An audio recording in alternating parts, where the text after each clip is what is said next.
श्रीपाद कह रहे सोच्या सोच्याति सोच्यो हम महामूढ़ाति मूढ़धी अर्थात सर्वं परित्यज्य यन्न वृंदावनम श्रेय। सोचनी महासोचनी महासोचनी, तेरा जो समय व्यर्थ जा रहा है, महासोचनी बड़ा कीमती समय। सत्संग बैठकर सुनो, चेतना पूर्वक नाम जप करो, बहुत कमाई करके यहां से नाम की चले जाओ, मुक्त हो जाओगे। अनंत जन्मों के पापों का हिसाब जमा है, अनंत जन्मों के। आप सोचते हो कि 2-4 माला जप करके हम पापों को नष्ट कर देंगे। 2-4 माला तो बहुत बात है, हम आखिरी नाम की बात कह रहे। अगर आखिरी समय राधा निकल गया तो भगवत प्राप्ति पक्की हो जाती है। इसलिए निरंतर हम नाम जप करें। कौन श्वास आखिरी हो जाएगी? आपका शरीर स्वस्थ है तो आप मौज मस्ती काट रहे हो, लेकिन होश में रिपोर्ट आने वाली है। कर्म कोई ना कोई रूप रख करके आने वाला है। बहुत सावधानी की। सबको समझाते हैं अध्यात्म से बुद्धि को पवित्र कर लो, नहीं सर्वनाश कर देगी। बिना भगवान की तब लगी कुशल न जीव को सपने हो मन विश्राम, जब लगी भजतन राम को शोक धाम तज काम। जब तक वो भगवान का भजन नहीं करता तब तक कभी शांति नहीं मिलती। ये बुद्धि रूपी सारथी को यदि ईश भजन सारथी सुजाना मान लो, नाम जप नहीं करोगे, कुछ भी कर लो, कुछ भी, विश्राम नहीं, शांति नहीं। एक एक कर्म का भारी भारी दंड मिलता है। प्रार्थना है, श्रीपाद करे सोच्यो सोच्यात सोच्यो हम। ये है सोचनी सोचनी महासोचनी। एक बार भी भगवान का नाम नहीं लिया और सब जीवन को नष्ट कर दिया। अय मूर्ख, महापुरुषों के वचन चुभते हैं। अय मूर्ख, अय महामूर्ख, अब भी तू सावधान हो जा। जिसके कानों में शब्द पड़ रहे हो, अब भी सावधान हो जा।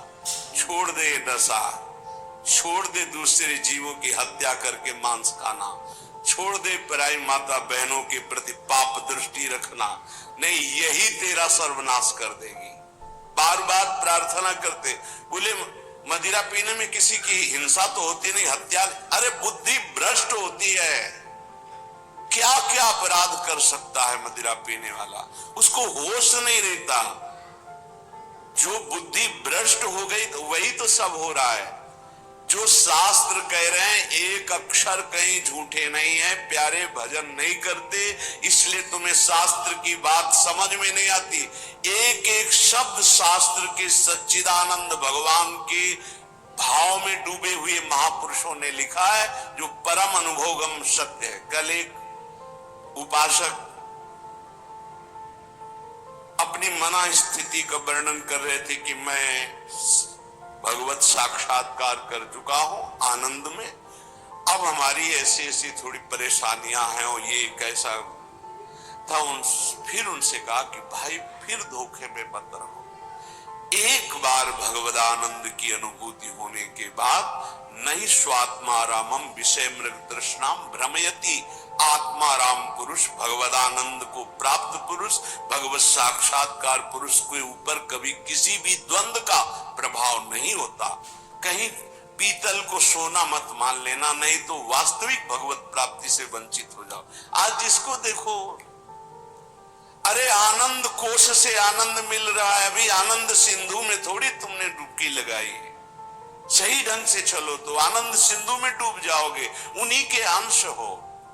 श्रीपाद कह रहे हठात सर्वम परित्यज्य यत् वृंदावनम श्रेय। जहां वृंदावन विराजमान है, आओ एक बार सत्संग सुनो, थोड़ा बुद्धि शुद्ध करो।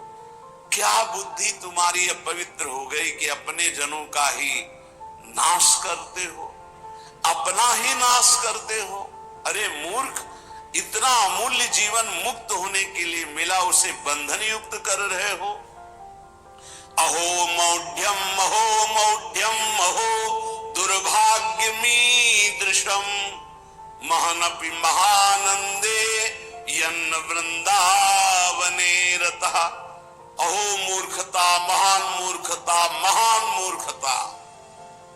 जैसे उसमें कहा सोचनी, महासोचनी, महासोचनी, इसमें कह रहे मूर्खता, महान मूर्खता, महान मूर्खता, जो इस संसार में मानव देह प्राप्त करके महाआनंद स्वरूप प्रभु का नाम जप नहीं किया, प्रभु की आराधना नहीं की, कभी धाम यात्रा नहीं की, कभी सत्संग नहीं सुना, भगवत चरणारविंद में प्रेम नहीं हुआ। महान मूर्खता, महान मूर्खता, महान मूर्खता।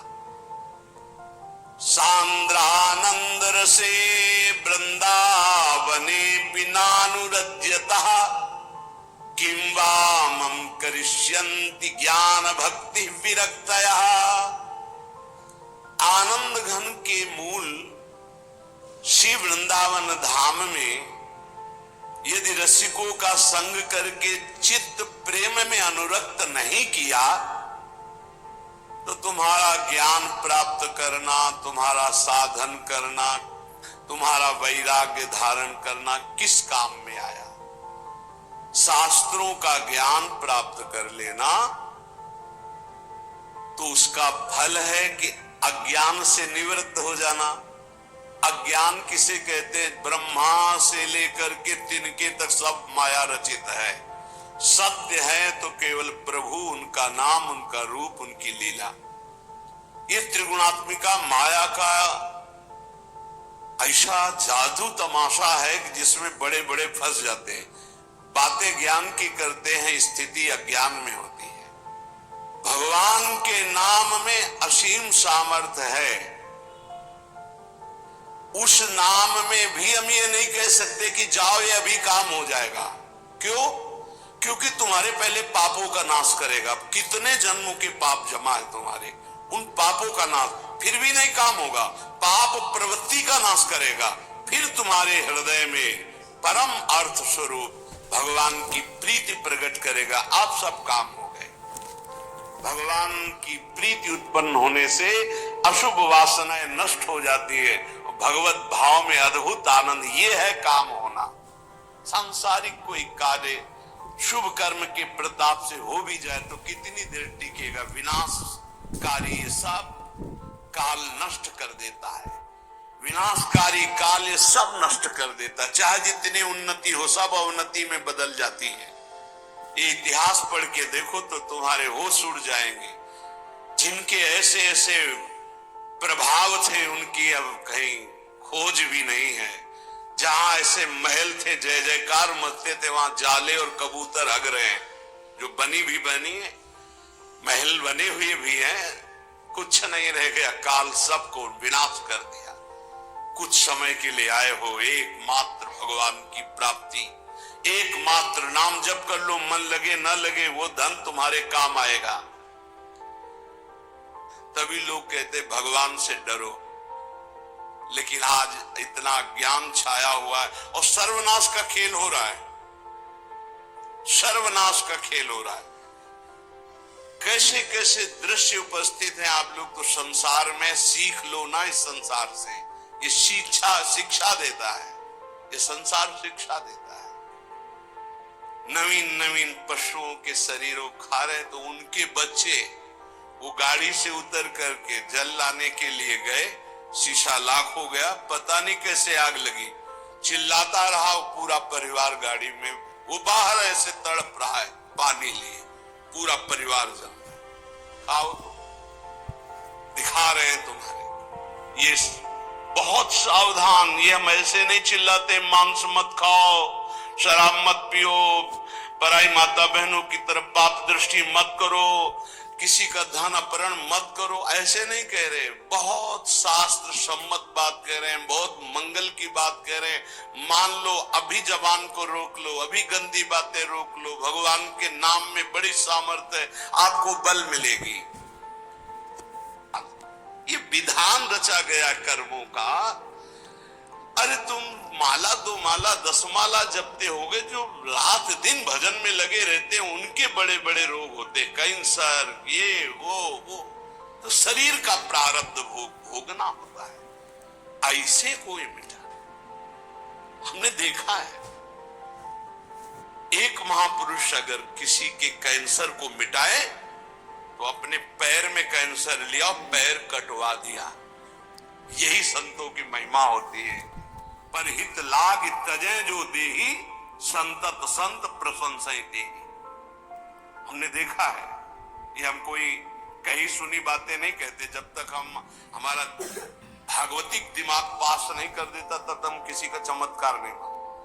बहुत बार उन्होंने प्रार्थना की, गरीब आदमी है ऐसा ऐसा। सुबह हमने सुनाया है, कुल्ला कर रहे थे ऐसे, चल रोज परेशान करता, खत्म कैंसर।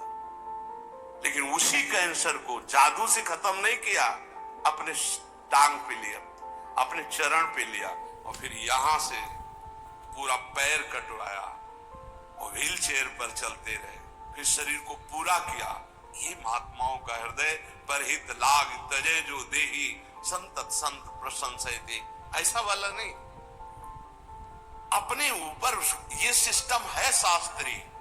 जैसे भाई जी ने पूज्य राधा बाबा का प्रारब्ध लिया, ऐसे हैं कि अपने करुणा में भरकर दूसरों का प्रारब्ध भोग ले लिया और भोग रहे, मिटा नहीं रहे। उनका मिटा दिया पर स्वयं भोग रहे। कहीं ऐसा नहीं पाया गया है कि कोई अपने तप से दूसरों के ऐसे सब प्रारब्ध का, ऐसा नहीं है। गंगा जी भी दूसरे के पापों का नाश करते हैं, तो पहले ही भागीरथी से, गंगा जी जो भगीरथ से प्रश्न किया कि मैं जब भूतल पर जाऊंगी तो पापी लोग मेरे ऊपर पाप छोड़ेंगे तो मेरे पाप कैसे नष्ट होंगे, तब उन्होंने कहा जो साधु शांत समचित्त भगवत चिंतन परायण, वो जब आपका स्पर्श करेंगे तो आप निष्पाप हो जाएंगे। सर्व जगह बात आती भगवत चिंतन, नाम जब, भगवत आराधना। भाई ये जीवन भगवान के लिए है, इसलिए ये चिंता मत करो अब मुझे क्या करना चाहिए आनंद के लेने के। आनंद लेने के लिए सांसारिक कर्तव्य धर्म पूर्वक करो और नाम जप करो। ये पागलों वाली बातें छोड़ो। ना तुम किसी और कार्य से अपने प्रारब्ध मिटा सकते हो और ना कोई मिटा सकता है। प्रारब्ध एक बहुत बड़ा दैवी बल है, जो तुम्हारे पूर्व किए हुए कर्म है उनको भोगना पड़ेगा। और जब प्रारब्ध मिटाने वाला भजन होता है तो इतना ज्ञान हो जाता है कि प्रारब्ध मिटाने की इच्छा नहीं रहती। और जब तक उस कोटि का भजन नहीं होता तब तक प्रारब्ध मिटता नहीं। ये भी बात ध्यान रखो। इसलिए प्रारब्ध को भोग लो, नाम जप करते हैं। पागलों वाले नहीं कि दौड़े घूम रहे हैं हमारा कोई प्रारब्ध मिटा। शरीर में रोग आया, अस्पताल बने जाओ, कुछ रुपया खर्चा करो, कुछ कष्ट सहो, दवा खाओ, प्रारब्ध प्राश्चित में बदल जाएगा, प्राश्चित हो जाएगा, वो नष्ट होगा धीरे धीरे। या शरीर लेने आया है तो राधा राधा राधा, हजारों शरीर छोड़े, कोई नई बात है क्या कि शरीर छोड़ेंगे।